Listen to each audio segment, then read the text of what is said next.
YouTube. Yeah. Let me know. Again, for YouTube, I like to keep it where you guys can watch the videos. Twitch, sometimes we do a little, you know what I mean? And also, I act reckless on Twitch. Like, if they do ban me on Twitch, I don't give a fuck. You feel me? Like, YouTube, that's a different story. YouTube is, like, about 80% of my livelihood now, so it is what it is. I'm talking about Everyday Struggle. I could address that quick. Everyday Struggle been super trash since we rebooted it. You could call it chemistry, you could call it whatever. It's been super trash. I can't watch the episodes. Thank y'all for y'all who do watch the episode. Them shits is trash. I ain't gonna lie to you. I can't even put them shits on my... If you notice, I don't even tweet that shit. I don't even put it on my Instagram, though. Them shits is garbage. I know good content when I see it. Them shit is garbage, okay? That's just being honest, being factual. Again, that's why, I mean, for me, the emphasis has been on my Twitch, on my own personal YouTube and all that shit. But the show right now is not clicking on 100%. That's just being factual. Now it's 2 weeks into trying a new host. This is what it is. But it just ain't clicking. The shit's trash. I gotta keep it on with y'all, man. The same way I could be objective about other people, I could be objective about some shit that gotta do with me. If you look at me most time on there, I'm like, I know this shit trash, bro. Anything else I won't address, maybe at a later date, a later time. Yeah, I'll leave it there. More will be seen or developed. You guys will we'll have a different talk later on. Okay. Somebody says, oh, Joe's not coming back. Bro, but I don't give a fuck about if Everyday Struggle comes back, nigga. Like, I'm keeping it on with y'all. It's a cool platform, though. I think it's very needed. Everyday Struggle is definitely needed in the culture. And it's definitely highlighted when today Michael made it, I guess, somehow in his feelings, tried to diss the show, but also really care about the opinions that was disseminated on the show. If you don't know, Michael made it. There was news that came out that Ray Shremmerd, which is, of course, Sway Lee, my guy Sway Lee, and, of course, Slim Jimmy, both very cool guys. I love them as people more than even their music, and they make great music, too. But it said that they were going to drop Shrem Life 3, which is their next project, and they're going to have their solo efforts with that project. Now, to be honest with y'all, this has come from a fan, and I'm a fan in most of the things I'm speaking about because I do think I'm an average fan. I don't want to hear no albums with like 50 songs on it. That's just personally me. It might not even be out. That's just me. I don't want to hear an album just loaded up with songs. And I get the business aspect of it. It helps streaming and this, that, and the third. But as a fan, when you give me... We were listening to the Migos album, and I did this on Twitch.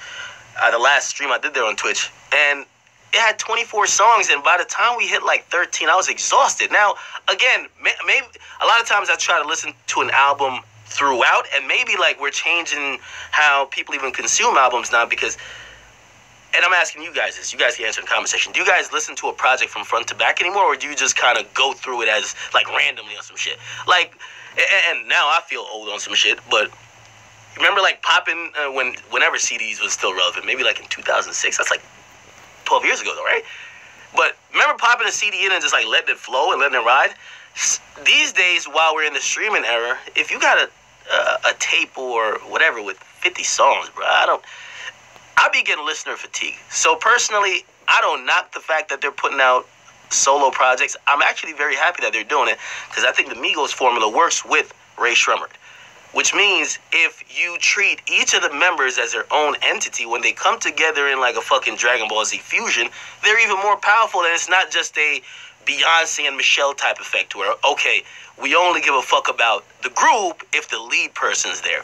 Initially, people may have thought that when they were like, oh, Quavo was like the Beyonce, but I think Offset has definitely made his wave, especially last year, to say, yo, I'm on par with this nigga, and if not for him, y'all should check me out. And I think Takeoff is primed to do the same thing as well. So I think that helps the group. So seeing Ray Shremmerd put out solo projects, I'm absolutely down. I'm for it. Anyway, I said that on Everyday Struggle. Michael made it, who claims, like, I don't know if he was kind of like trying to play a show like he don't watch no more, but he still cared enough to tweet. So he's like, yo, you throwing shade at us? And I'm like, what is... This is the thing about Everyday Struggle too. And of course, if Joe's not there, they're going to find somebody to hate. You got to keep in mind this. Like, Lucky enough, Joe absorbed the hater card when he was on the show. Now that nigga is not there, somebody gonna be the hater or be the person that people fire at. Anyway, he felt like I was throwing shade because of the criticism. No, it's fucking criticism. Relax. Then he went on to question, he's like, who are you to say whatever? And the same thing I say to all these rappers who tweet at me, because I told y'all, first of all, I built my own platform until like 2 years ago. I didn't expect none of these guys to ever see my videos. Now they all see them, right? So when someone says, who am I hit them with the only logical response is that the fact that you're asking, who am I, while responding to it already shows that it's someone that you care about. So that was that with Michael Made It. He's a phenomenal producer, so I'm not going to knock him with that. But obviously he was in his feelings a little bit about criticisms that has to do with Ray Shrummer. And of course, if you don't know, Ray Shrummer signed to his label, I believe, through Interscope. I could be wrong about that, but I believe through Interscope. So I understand that. So that's the Michael Made It thing. Casanova tweeted me some weird shit today. Was it today or yesterday? I don't know. What Casanova speaks in codes. I don't know. Like real. I don't know what he's talking about sometimes. So he had tweeted me, and he tweeted me some lyrics having to do with patiently waiting. Now there's a rumor Tekashi 6ix9ine and Casanova beef. Okay, and wherever that is wherever that is. But anyway, he tweeted that at me, and I seen some people ask me, like, why is he tweeting you? And I was like, I don't know if that's like, okay, because he's seen me with 6ix9ine, so maybe that's like directed. I don't know, man. Or I be just looking at him like, yo, what is this guy talking about? Regardless, I see him getting some traction with a song, what's it called? Set Trippin'. Some people think it's a diss song to Tekashi. He's not denying it. I honestly believe he's riding that wave. And he said in the interview, and then I appreciate his interview, he was like, yo, I'm surprised that a bigger artist, in terms of having hits, would really respond to me. Because if I was a bigger artist, I wouldn't respond to you. So I understand the strategy, and actually I don't knock it. My only thing is that I'm hoping that, especially New York artists, I think they need to keep the violence out of everything. But other than that, y'all niggas have fun with the music and keep it progressive. Okay? When's my tape coming out? I don't know when my tape coming out, bro. Actually, I do have a date for my tape. I'm not going to say when. Not going to say when. Oh, okay. So that's the Casanova thing. Is there anything else with the Casanova thing?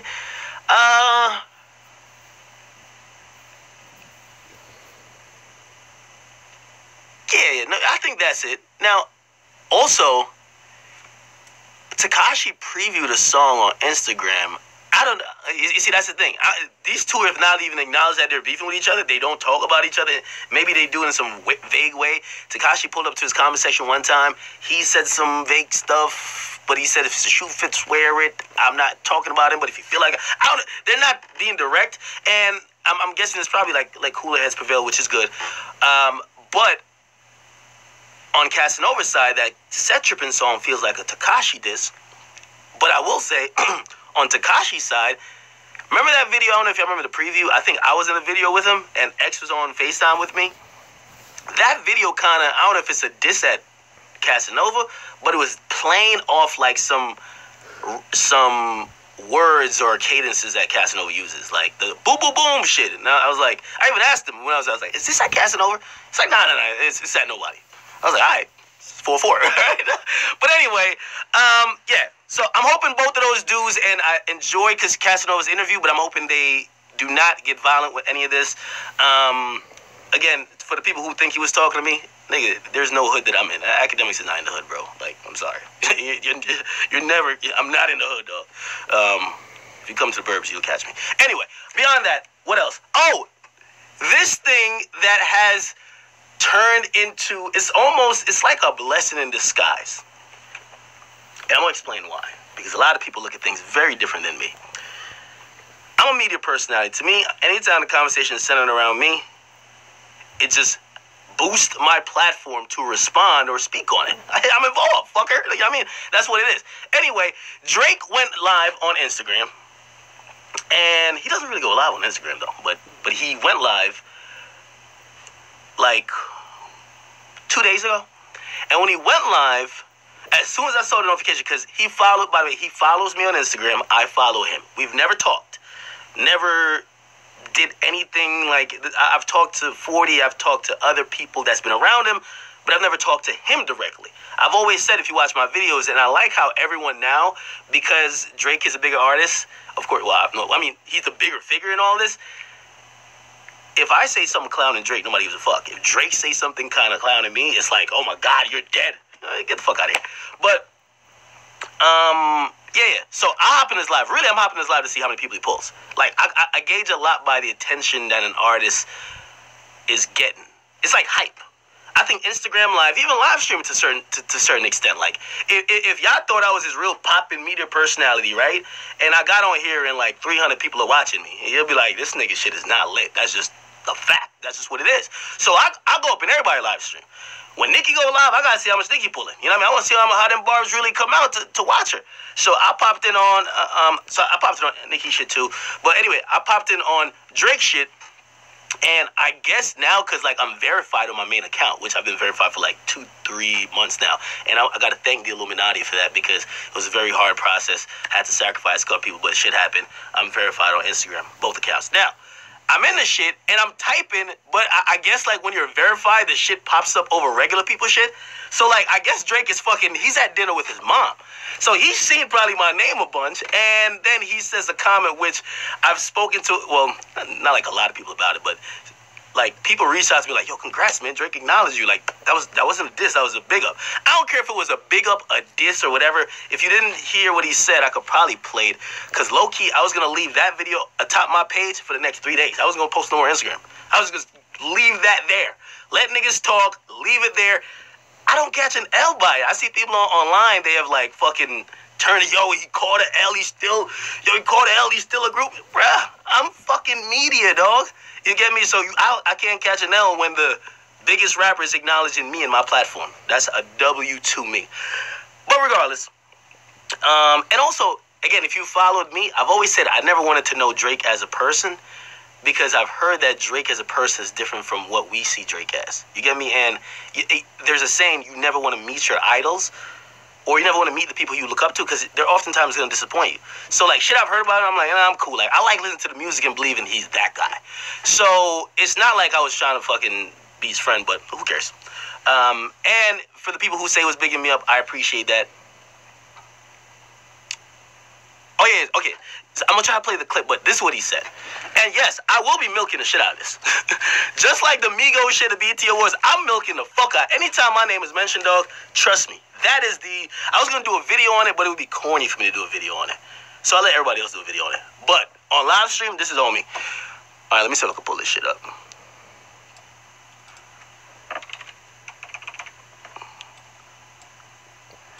By the way, salute to the people at Rolling Loud. They've been in contact with me a lot. They really were trying to use my platform in terms of the rollout. I was occupied with some other stuff, but we will get back to that. Okay, let me play you the video.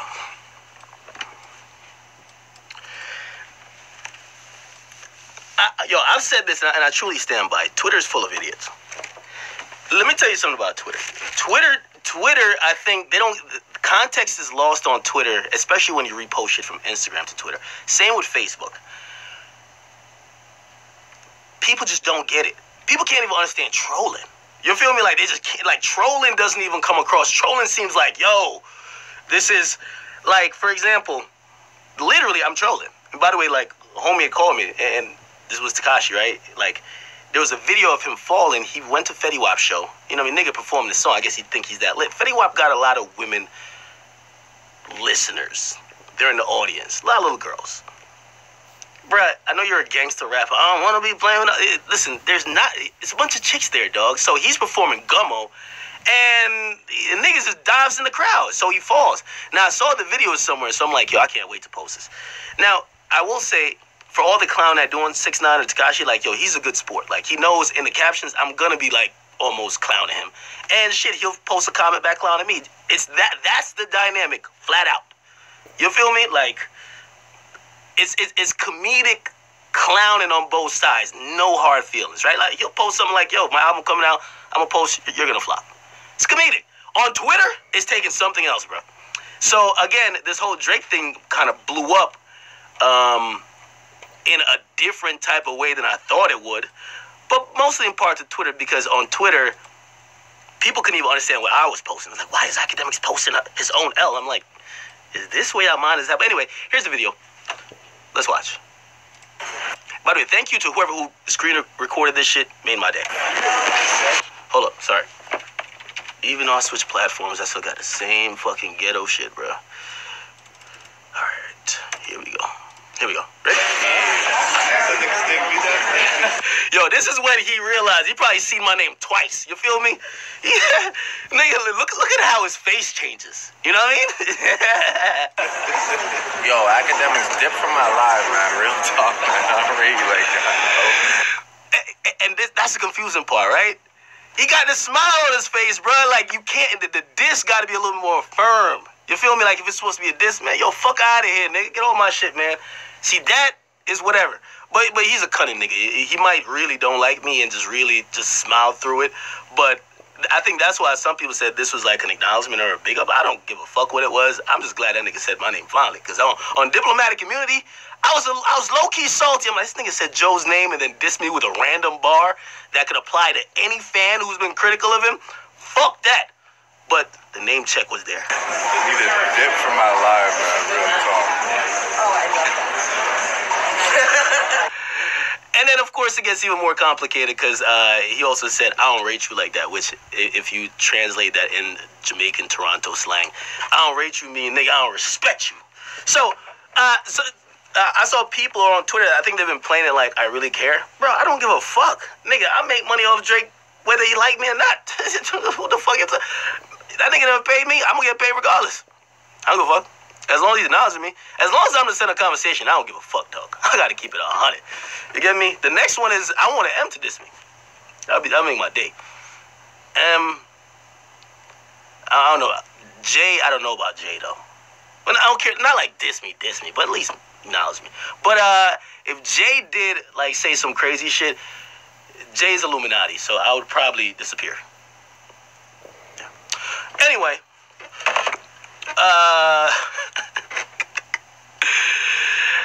So that happened. What else happened? I feel like I haven't talked about a lot. Oh, should I even? I don't know. I'm gonna stay away from certain topics. It's been an interesting week and a half. There was a Jezebel article that came out yesterday in regards to Everyday Struggle, in regards to some comments that was made by my co-host Star about Nadeska.